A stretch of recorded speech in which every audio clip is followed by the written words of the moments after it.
o Irã já há algum tempo se tornou uma potência produtora de armas de longa distância. Tá? A Rússia, por exemplo, está comprando os drones para manter a guerra na Ucrânia, está comprando do Irã. E qual é a vantagem dos drones? A vantagem dos drones é que você tem um drone que custa mais ou menos 1.500, 2.000 dólares, alguns drones 3.000 dólares, né? E esses drones são capazes de destruir um tanque de, sei lá, 12 milhões de dólares, de 8 milhões de dólares, né? Então, veja, esses drones, eles conseguem, a um custo mais baixo, eliminar armas extremamente caras que estão sendo utilizadas na região. E esse ratio, essa relação do custo da arma que elimina a outra arma, ela é muito importante para a continuidade da guerra na Ucrânia, tá? Por que a Rússia está conseguindo encarar aquele conflito? Aí tu vai dizer, Fernando, só um pouquinho. Até agora você estava falando de Oriente Médio. O que tem a ver a Rússia agora? É porque eu quero te mostrar de onde é que vem essa vantagem que o Irã agora demonstrou sobre Israel nas últimas 24 horas. Nós vamos ter que conversar sobre isso. A vantagem de você ter armas baratas, que podem ser produzidas de forma rápida e que podem ser reorganizadas, né, repostas no campo de batalha, como a Rússia está fazendo com esses drones, significa que guerras a longo prazo favorecem aqueles que conseguem produzir os armamentos de forma mais barata, ok? E você tem que ter isso em mente nesse momento, porque a transição geopolítica que a gente está vivendo, ela não é só uma transição do ponto de vista das afiliações, dos interesses políticos, não, ela é uma transição também econômica. Você tem potências ocidentais pesadas por quê? Porque os seus armamentos, suas tecnologias, sua forma de luta, suas estratégias de exército são custosas. Transladar um porta-aviões para o Oriente Médio significa gasolina, salários, diárias, comida, porque tem que mandar para lá, roupa, é uma fortuna já você colocar 300, 400, 500 drones no ar para atacar esse porta-aviões ou para atacar os barcos ali do lado, custa muito, mas muito menos. Isso significa que a longo prazo a guerra para esses países é vantajosa, na medida em que ela consegue repor a sua condição mais rápida. Sabe quem viveu isso? Os Estados Unidos na Segunda Guerra Mundial. A Alemanha tinha mais capacidade industrial do que França e Inglaterra, e por isso a Alemanha nazista conseguiu as primeiras vitórias na guerra. No momento em que a União Soviética se reorganizou, porque todo o trabalho industrial precisa ser reorganizado daquilo que é produzido em tempo de paz para aquilo que é produzido em tempo de guerra, no momento que a União Soviética se reorganizou e criou armas mais baratas, tá? Em especial tanques mais baratos, em que se podiam fazer com peças menos menos trabalhadas, portanto você podia usar peças de tanques anteriores e tudo mais. A União Soviética teve vantagem. Quando os Estados Unidos entraram na guerra, naquele momento eles eram uma potência leve. Os Estados Unidos, a sua capacidade industrial foi efetivamente o diferencial na Segunda Guerra e permitiu que a Alemanha nazista não conseguisse suportar. Ela já teria dificuldades de suportar o Exército Vermelho, mas quando ela encara uma potência que começa a produzir armamentos, inclusive produzir armamentos para a própria União Soviética, tá? Em diversos momentos nós vamos ter cooperações assim, que acabou sendo chamado de Land-Lease, ou dinheiro, ou comida, né? Porque quando a União Soviética começa a produzir tanque, alguém tem que mandar comida, alguém tem que mandar... Então houve uma certa orquestração nesse sentido. Mas esses tempos em que o Ocidente era leve, em que o Ocidente era produtivo, em que o Ocidente detinha tecnologias mais baratas e efetivas, ele passou. Hoje, quem detém tecnologias mais baratas e efetivas, pasmem, é o Irã. O Irã fornece para a Rússia, o Irã fornece para a China, o Irã tem construído um parque de armamentista que até então estava um tanto quanto escondido, tá? Nas últimas 24 horas, o Irã lançou cerca de, alguns sites dizem 200, outros dizem 400 mísseis em direção a Israel. Tá? Esses mísseis pegaram todo o território israelense, tá? Não pegaram só uma pontinha, e esse foi o primeiro susto de Israel.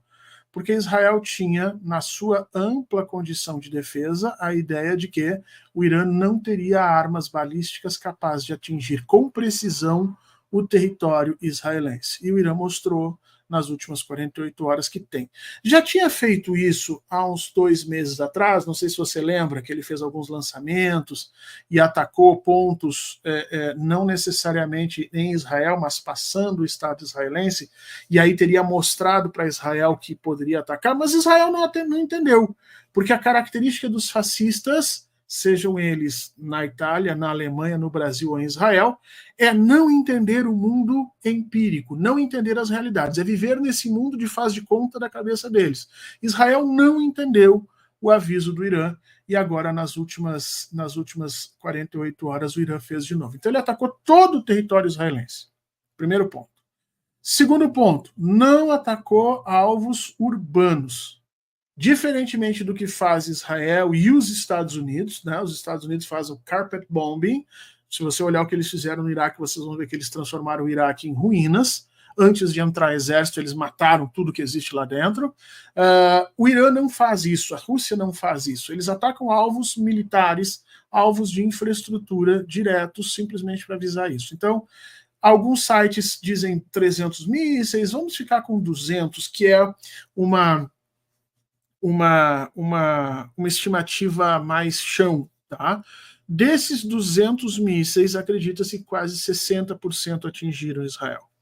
Então, o domo de ferro, né, que seria a tecnologia utilizada por Israel para se manter protegida dos mísseis, só funciona para os mísseis de fabricação caseira produzidos pelos grupos de guerra ali próximos, o Hamas, o Hezbollah, não serve para a tecnologia iraniana. A tecnologia iraniana mostrou que atinge o que quiser, onde quiser, na hora que quiser. Atacaram até onde a gente sabe. E aqui informações iranianas, tá? Porque a informação israelense é o seguinte: não doeu. Sabe? O meu filho faz isso. O meu filho, quando era mais novo, a gente tinha que dar uma chinelada, ele olhava para tua cara, depois de dar a chinelada, fechava a cara e dizia assim, não doeu. Do tipo, não vou dar o braço a torcer, né? Israel está fazendo isso. Você vai olhar e dizer, não, caiu um míssilzinho aqui, outra colar, mas não aconteceu absolutamente nada com a gente. Isso é mentira, tá?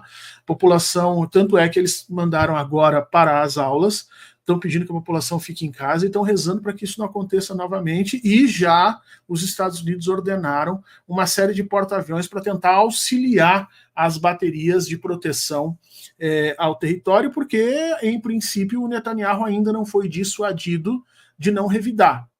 Nas últimas 24 horas, o que aconteceu?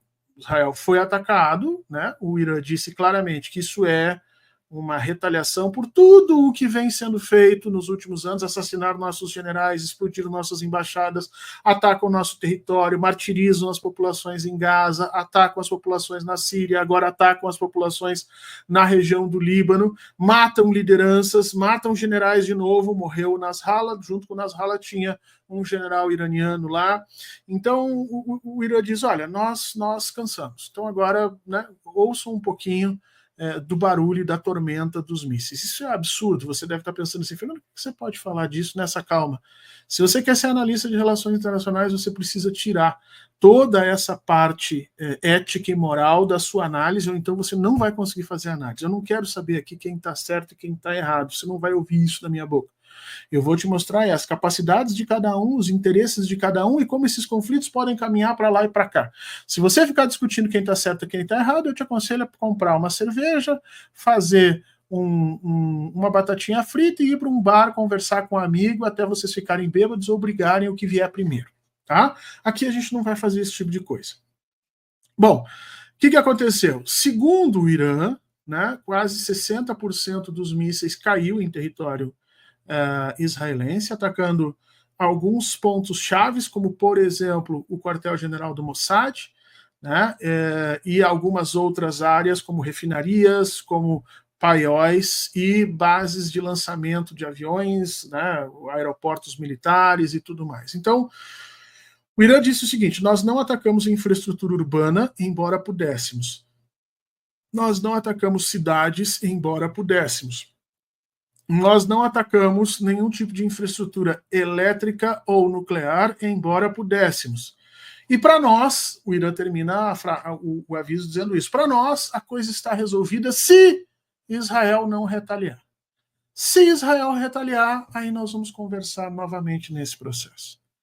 Só que imediatamente o Netanyahu veio a público dizendo que que o Irã vai sofrer a pior dor do mundo. E aí você começa a levantar os adjetivos, né? Então, vamos retaliar duramente. Quando você diz, olha, ele vai sofrer a pior dor do mundo, você começa a colocar essa coisa mais alta.